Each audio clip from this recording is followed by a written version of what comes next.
Melanjutkan materi yang sudah kita pelajari bulan yang lalu. Di sini ada maqalah dari Tuan Syekh Abdul Hasan Az-Zazili. Syekh Abdul Hasan Az-Zazili ini min ulama'il kibar atau min jumlatil ulama'il mutasawwifin. Ulama besar dari kalangan ahli tasawuf. Karena beliau subhanallah diikuti dan juga ditabaruki karena kesolehan dan kealimannya. Solehnya karena beliau mengamalkan ilmu-ilmunya, dan alimnya karena memang beliau rajin setiap saat, setiap waktu. Tidak ada waktu, tidak ada saat yang terbuang kecuali dengan taklum muta'alim. Sebagaimana ulama besar menyatakan bahwa afdalut turuki ilallahi tariqatut ta'lum wal muta'allum. Salah satu dari jalan yang tercepat menuju kepada Allah Subhanahu wa taala itu dengan tariqahnya ngaji dan juga mengajar. Ta'lim wal muta'allum. Ta'lim wal muta'allum ini subhanallah dahsyatnya luar biasa ya. Dikatakan di dalam suatu hadis bahwa ya ibn Mas'udin julusaka sa'atan fi majlisil ilmi, wahai Ibnu Mas'ud, kata Rasulullah sallallahu alaihi wasallam kepada sahabat yang bernama Abdullah bin Mas'ud. Perlu difahami bersama bahwa kadang memang hadis itu terjadi ketika Rasulullah bercakap-cakap dengan para sahabat. Namun hadis itu dinamakan hadis ketika Rasulullah mengucapkan sesuatu atau mengamalkan sesuatu, melakukan sesuatu, ataupun takririah. Takririah itu tidak melarang dan juga tidak menganjurkan, betul. Tidak melarang ketika orang memakan atau tidak melakukan sesuatu, juga tidak menganjurkan. Di sini kadang sedikit agak pergeseran pemahaman bahwa apa yang dilakukan oleh Rasul itulah wajib diikuti, dan apa yang tidak dilakukan oleh Rasul wajib dijauhi. Kalau begitu pemahamannya kurang sempurna, karena itu baru 66,000 sekian persen. Yang paling sempurna adalah bahwa ucapan Rasul ada yang wajib diikuti dan wajib dijauhi. Kemudian ada perbuatan Rasul, ada yang diikuti dan ada yang dijauhi. Tidak semua perbuatan Rasul wajib kita ikuti. Mana contohnya? Mohon maaf ya, dalam urusan pernikahan, khususnya untuk Rasul, boleh menikah lebih dari 4. Apakah itu harus kita lakukan? Tidak ya. Sekalipun itu dilakukan oleh Rasul, tapi itu khususnya untuk diri Rasul. Lah kita jangankan 4, 1 aja ada yang repot ya. Saya terutama. 1 aja, subhanallah, ibadah dalam fadhiliyah pernikahan itu banyak ketinggalannya, apalagi kalau 4 gitu ya. Namun bagi Rasul, karena pribadinya alim, alamah, dan juga soleh pribadinya, itu biasa-biasa aja ya. Diikuti oleh zuriyahnya, diikuti oleh azwajnya, diikuti oleh para sahabatnya, sehingga tidak ada celak sama sekali di dalam diri Rasulullah sallallahu alaihi wasallam. Nah, ada juga suatu perbuatan yang Rasul tidak melarang, tidak menganjurkan. Apa itu? Itulah taqririyah. Jadi yang dinamakan hadis itu ada yang berupa qauliyah, ucapan, ada yang berupa fi'liyah, perbuatan, dan juga ada yang berupa taqririyah, itu adalah persetujuan Rasulullah SAW terhadap suatu perkara sekalipun Rasul tidak melakukannya, gitu ya. Insya Allah pemahaman kita sempurna, bulat, bahwa yang namanya hadis itu ada 3 macamnya. Qauliyah, fi'liyah, dan taqririyah. Nah, ini ada termasuk min ulama'il kibar, ulama besar, min jumlatil ulama'il mutasawwifin, dari kalangan ulama ahli tasawuf, yakni Syekh Abul Hasan As-Sadzili. Syekh Abul Hasan As-Sadzili ini merupakan ulama yang teguh, ulama yang istiqomah, dan setiap hari tidak pernah lepas dari ilmu pengetahuan. Maksudnya, kalau tidak ada orang yang di sekeliling beliau, entah itu murid atau sahabat atau siapapun yang bertabaruk ke beliau, beliau pergunakan untuk, kalau tidak mencari ilmu, ya dengan beribadah. Ibadah itu adalah mengamalkan ilmu, sedangkan mencari ilmu itu mencari ilmu yang baru atau mengukuhkan ilmu yang sudah difahami dan dipraktekkan, namun lebih difahami lagi. Oh, itulah.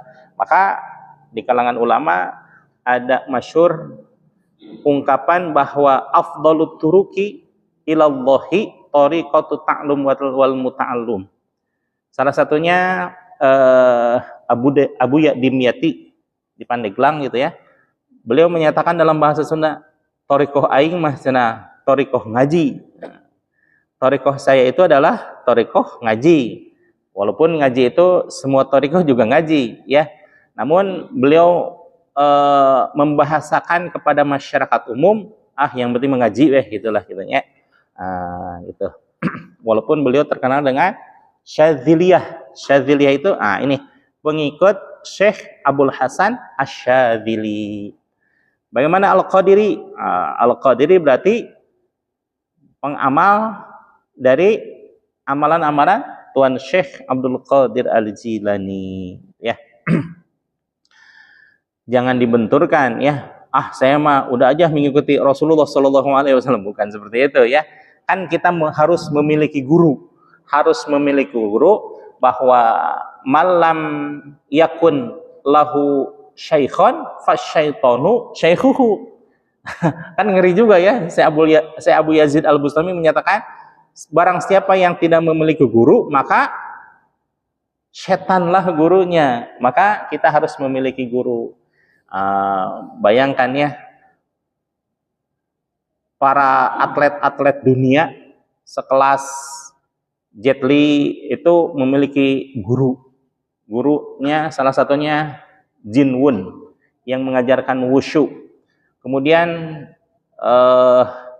Mike Tyson memiliki guru yang namanya salah satunya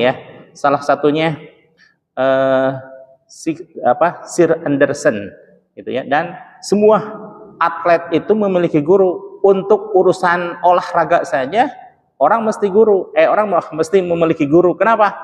Karena guru itu bisa melihat kekurangan yang menjadi kelemahan kita.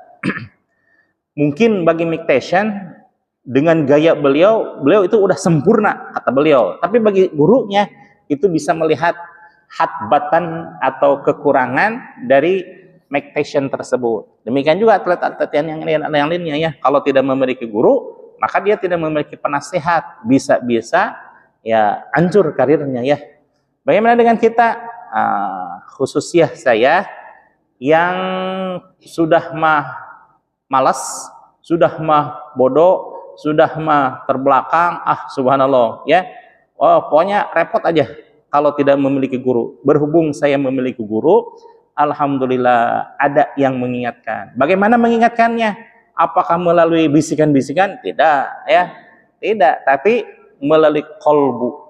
Melalui qalbu sebagaimana Allah menyatakan, innallaha yahulu bainal mar'i wa qalbih. Sesungguhnya Allah Subhanahu wa taala berinteraksi dengan manusia itu melalui qalbunya. Gitu ya. Maka ketika guru pembimbing kita akan membimbing kita, itu dengan entah dengan wasilah para murid-muridnya, atau bisa jadi dengan perantaraan makhluk-makhluk Allah yang lainnya. Contoh, ketika jam 3 nging gitu ya. Suara apa itu? Suara nyamuk, betul. Jangan dikira suara nyamuk itu suara nyamuk asli. Dalam artian nyamuk ya biasa aja nyamuk itu, tapi nyamuk mah nyamuk asli, tapi dikirim oleh Allah atas izin dari tuan guru kita untuk mengirimkan sinyal bahwa itulah waktu yang terbaik menuju hadrat Allah Subhanahu wa taala. Bermunajat di saat orang-orang terlelap dalam tidurnya, memang tidur juga tidak salah, dan itu adalah satu ibadah yang dicontohkan oleh Rasulullah SAW, karena istirahat itu untuk mengaktifkan, mengistirahatkan organ tubuh sehingga ketika aktif beribadah semangat lagi. Nah, gitu ya. Beda kalau kurang tidur. Ya, tadi seharian saya melakukan aktivitas, oh ternyata lupa. Tadi siang itu tidak qailullah antara jam 11 atau setengah 12 lah gitu ya, menuju jam 12. Tidur dulu sedikit, tek, bangun-bangun, oh, segar lagi gitu ya. Benar-benar sunnah Rasul itu memiliki keafdolihan yang sangat luar biasa kalau kita laksanakan ya. Baik Bapak hadirin jemaah sekalian, kita akan mengkaji apa yang diqaulkan oleh Syekh Abul Hasan As-Sadzili. Qala telah berkata, siapa asy-syaikhu? Seorang syekh. Syekh di sini dalam artian bukan dalam artian tua ya, tapi syekh ini di sini benar-benar seorang yang alim wal alamah, yang sangat berwibawa dalam keilmuan dan juga amaliyahnya. Siapa itu? Abul Hasani Asy-Syadzili. Syekh Abul Hasan Asy-Syadzili yang ini nisbahnya kepada Syadzili. Biasanya nisbah seseorang atau seorang ulama itu nisbah kepada kampung halamannya. Asy-Syadzili, Syadzili kampung yang namanya Syadzil. Kemudian Al-Ghazali, sebenarnya namanya bukan Imam Al-Ghazali, tapi lahir di kampung Gaza, Palestina. Terkenallah beliau dengan Imam Al-Ghazali. Padahal namanya Abu Hamid Muhammad bin Muhammad Al-Ghazali. Namanya Syekh Abu Hamid Muhammad. Kemudian Syekh Abdul Qadir Al-Jilani. Al-Jilani itu apa? Al-Jilani itu satu kampung yang namanya terletak di Iran. Ya, Irak, mohon maaf, di Irak ya.